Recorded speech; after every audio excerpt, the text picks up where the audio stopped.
Hello mga mare, tara, samahan mo ako magpa-check up ng aking mata. Magpapapalit din ako ng glasses ko kasi isang taon ko na itong ginagamit. Ang aking driver nga pala ay ang aking mahal na asawa. Charing! Kinig yun! As you can see, this is my old glasses. Andito na nga pala kami sa parking at antok na ako.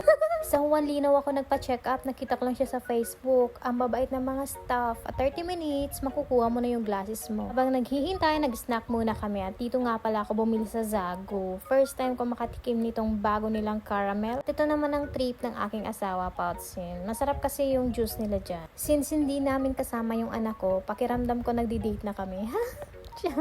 Aba, ang lande, baka masundan. Malapit na nga pala mag 30 minutes dyan. Inubos na lang namin yung mga pagkain namin. Siomay lang yung in-order namin. At ayan na nga, ito na nga pala ang aking bagong glasses. Feel na feel mo, day. Parang nagpa-fashion show. Mas lalong gumapo sa akin paningin ng aking asawa. Ay, ang landi. Hanggang dito na lang ang aking video. Bye!